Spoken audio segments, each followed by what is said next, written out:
When you make a catch like that play on the sideline Sunday, how focused are you on your feet, on the ball? What's the process when you know you're in a bang-bang situation like that? Well, I knew I was kind of like on the sideline. I knew how close I was to the sideline. So the main thing was as soon as I caught it was to, once I got my first foot down, was to just try to drop that second foot as quick as I could, which I felt myself do. So at that point, it just was like just controlling the ball, you know what I'm saying, which I felt good about that as well. So I was able to catch it, keep the ball in a good place, and get my feet down. You surprised to see the challenge come out on that? Yeah, I was. I mean, because I thought it was pretty clean. You know what I'm saying? It was a 99% thought in my head that I was in bounds. You know what I'm saying? So I felt pretty good about that. On the dagger you hit, when you went back and watched that, what impressed you about the way that play was rhythmically and the way Justin, timing-wise and on target, got it to you? Yeah, I mean, we executed. Again, we knew kind of the look that we possibly would get, from just kind of being in that set earlier in the game, and just kind of how they played it. For me, once I kind of seen the corner sit a little bit because it looked more like a quarter's look on our side, and he had to kind of maintain his outside. For me, it just was about, pushing through, create separation, which I feel like I did at the top, and just being able to get a chunk play. When you're connecting on deep passes like that, how does that help you get space underneath in the middle of the field? Yeah, I think it helps because, you get the DBs moving around a little bit. You get them having to chase some stuff. So it's funny because you see them sit a little bit more, and then you start to get behind them, and then now it's like, okay, like they're going deep. We're connecting deep, so now they have to honor that, and they have to respect that. Alan, what impressed you about Darnell Mooney's game on Sunday? I thought he played fantastic. Again, like I said, he's put the work in, each and every day in the off season. You know what I'm saying? So being able to see that come to fruition is no surprise to me. Alan, Sunday was obviously an improvement offensively. For you, as you reflected on it, what strides do you think you guys as a group made, not only in the game, but just in the lead up to the game that set you up for that? Yeah, I think being able to, bounce back. Obviously went through some adversity when it comes to Cleveland. When I mean adversity, just as far as how we looked as an offense. But being able to go into practice last week, being able to shake back, being able to stay locked into the game plan, silence out the noise, and being able to come together as a unit, and put a better product on the field. I think we were able to do that, and I think that says a lot about the players that we have in this locker room, and just in general the people that we have in this facility for us to be able to, go back to the drawing board, hone in, take it one game at a time. How did that first drive feel to you? You guys obviously established a tone and a rhythm to that whole thing that got the day started. Again, felt good. Whenever you can start the game off with a positive play like that, you kind of put your imprint on the game, from that play forward. For us being able to, get the run game going, get David going, get David in space, for him to be able to, break tackles and make guys miss, So we just play complementary football on offense, being able to get the run game established, being able to hit some play actions and stuff like that. Alan, there's so much noise around the quarterback position, and one of the things that you hear from some people, it doesn't matter if they win, all they got to do is develop Justin Fields. When you as a veteran player on this team hear that, if you hear it doesn't matter if they win, what's your reaction to that?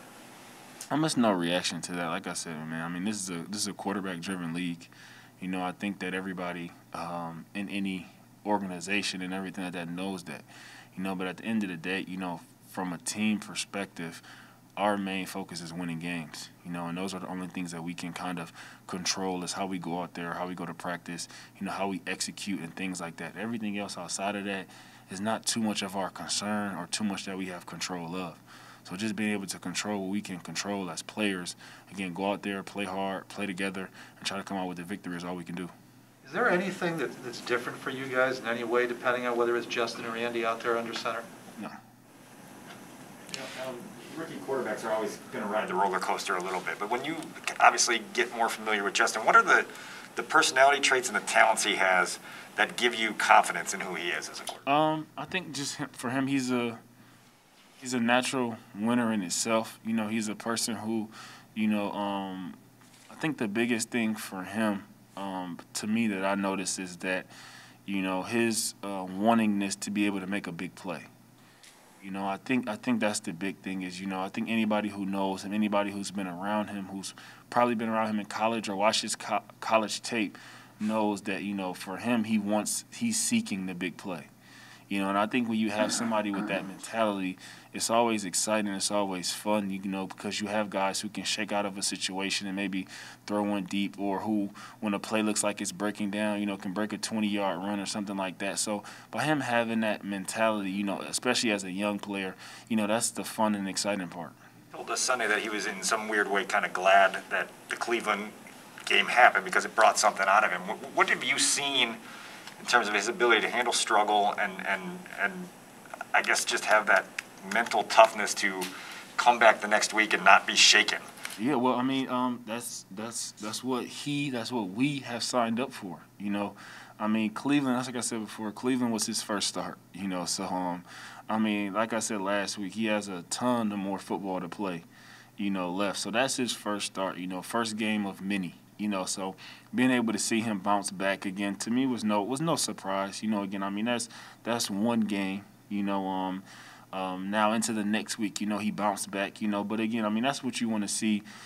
From a young guy is to be able to face whatever noise it is. Make the corrections, go out there and play better. And again, like I said before, for us it wasn't just him. We all had to play a little bit better. We all had to go out and make corrections. We all had to come together as a unit to play better. It wasn't just us.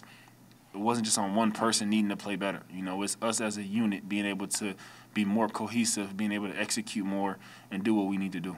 Justin mentioned that there was some value for him in getting first-team reps, getting that under his belt, and then going from there. Was there value from you in practice having those first-team reps with Justin and then going into another game with him? Always. Again, I mean, when you sit there and, reps are extremely valuable, just in the sense of everything, because if you get the rep in practice, whether if it's completed or not, or whatever the case may be, then it's the process of, okay, talking through that, because you can only actually practice and run through so many plays and stuff full speed. Then the next step of that is being able to say, okay, well, if we get this look, this might come up. Or if we get this look, then this might come up. And as you start to talk through those things based on one play, maybe get those reps again after practice or something like that, those are valuable reps because you never know exactly how defenses or people are going to play stuff in the game. So you can kind of get a look in practice, but at the same time, it's like, all right, well, we might get this look, but we might get another look. So if we get this look, what are you thinking? What are you expecting? So when you're able to talk through that and things like that, then that's where you really start to just, again, take the next step to being able to say, okay, we may not have practiced that look in practice, but we talked about it, and then we saw it in the game, and then executed. Is that where you're developing chemistry? Or can you Yeah, I would say that that's like the definition of developing chemistry. It's being able to kind of talk through and foresee different things that may happen on Sunday, to whereas you may be kind of expecting that, to say that we may get this look or this look, but hey, if for some reason we do get this look, what are you expecting? And then that's when you kind of talk through that, because again, you may line up and get that look, and then it's like, okay, like, well, we got the look that we didn't think we would get or might get, but we talked about it and we executed. Alan, Matt said that the first 4 weeks have been frustrating statistically for the offensive players. Are you frustrated with where you're at and the opportunities you've gotten in the passing game? It's not a frustration, as far as outside of things that I control. Obviously, as a player in this league, I want to be able to be productive as possible, just in general for the sake of the offense and sake of the team. I think that's the main thing, is that as a player, it's not really being frustrated with things, people, or anything like that, but maybe just based on, you not being able to, contribute, how you may want to. So I think obviously for me, myself, it has been some, frustration there, but I would say across the board, just as an offense, like you said before, we haven't been where we wanted to be at, after in the first 4 weeks. Granted, we're 2-2. But as far as, the things that we may have wanted to accomplish, it's been up and down. We obviously want to be better and consistently, want to continue to get better. So I think that's where the frustration lies across the board, which I think is a good thing. I think if you had players who weren't frustrated with some of the things or how we've been playing over the past 4 weeks, and I think you would have a problem. But I think that based on the things that have gone on, with frustration comes correction. When you're getting 6 targets a game or something like that, or 3 targets the other day, do you speak up about that, or do you just do you assert yourself and say, I need to get the ball more to anybody in the building, or do you just go on about your? It's not too much personally that I can really, say to that. I'm not the person who is, dialing everything up, and I know that it's a lot of pieces to the puzzle. Again, I'm one of 53, and one of 11 when it comes to offense and what we are trying to get accomplished. So at the end of the day, everything that may be best for me may not be best situationally, and as a person in this league, that's something that you have to understand, So, again, for me, it's being able to figure out, okay, how can I contribute? Where can I contribute at? On Sunday, it was, 3 plays and one late in the game on 4th down, that I was able to come away with, and those were the opportunities that I had, and that was all that I controlled. I had, being able to make a couple, explosive plays, being able to contribute on a 3rd down in a more so not a gotta-have-it situation, but being able to move the sticks for us to stay in the 4-minute offense. So being able to do things like that is at that point, if that's what I can control, then that's all I can control and try to, continue to just be the best player that I could be in whatever situation is brought up or asked. What's your level of pride in being able to move the sticks in that 4-minute situation and to be kind of a closer for the offense a little bit? Again, I take a lot of pride with that. It's something that, in that situation we could have easily just ran the ball, but with Coach having the confidence in me to be able to go out there in that situation, on the 3rd down situation to come up with that play, to be able to keep the chains moving, I think says a lot. Me and Coach Nagy, we've been together now for 4 seasons, so seeing the trust that he has in me as a player, again, that's something that I work to be able to have my coach have in me, and that's something that's always continuing to be a work in progress, as far as, being able to be trusted. That's not just something that's given, it's earned, and it's not just something that's earned and then you're exclusively that. You got to continue to earn it each and every day.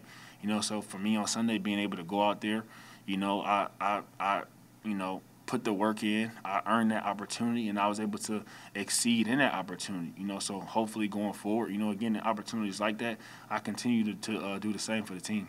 You mentioned before about not being motivated by outside opinions or caring about being underrated or anything like that. When you make a catch like you made on the sideline with the toe drag, that emotion comes out. Is it like stop playing with me? Like, is that the feeling that you get when you make a catch like that? Always. I think what makes that so exciting is, for me, it's just, the general sense of passion that I have, for the game. Again, being able to, in that situation, make a play like that. It's, again, man, when you kind of look back at it, you put the work in, like I say all the time, man, throughout the spring, training camp and everything like that, to be able to make plays like that, is what you do it for. Again, and just in the sense of, for me, it's like, man, like I go out there and I try to put it on the line, each and every day, and that's continuing to try to get better, continue to try to put the work in, so when plays like that come out, the passion of everything that you've put in throughout the course of the week, from the film study, from after that last game, it comes out in that moment, because you're able to make a play that, I don't know what probably the next gen stats of the percentage of completion on that play, but whatever it may be, it's like you put all the work in for that moment to be able to, even for individual drills, sometimes that you guys see us doing toe taps on the sideline and everything like that, everything in that moment, comes into one play. And to being able to get that, especially at that point in the game where we're at on the field, it means a lot. Again, not just to me, but to the team. Again, plays like that fire us all up. A play like that with a rookie quarterback, do you sometimes tell Justin, hey, even if it looks like I'm covered, trust me? Like, because you've done this throughout your career with 50-50 balls, whatever. Do you have to kind of remind him, like, hey, I might look covered here, but you got to trust me? And that play was an example where he did obviously trust you. Honestly, Justin is one of those guys where, he trusts his players and trusts his teammates. And I can honestly say that. Again, that's not something where I have to come to me and say, hey, trust me on that play, you know what I'm saying? Because it's like, he kind of came to me after, like, you ain't think I was going to throw it, did you? And I'm like, yeah, I saw you, you know what I'm saying? Like, I felt the play, like, it was the perfect sense of, you know what I'm saying? Like, I kind of, as I'm going through the route, you know, knew that he might be coming to me as the play is developing, you know? So, you know, that's also fun, you know, kind of hearing him say that as well, you know? But, again, it's not something for him that you really have to go over to him and tell him. And I know as a young guy, you know, it's a lot that he's probably processing and going through on a play-to-play basis.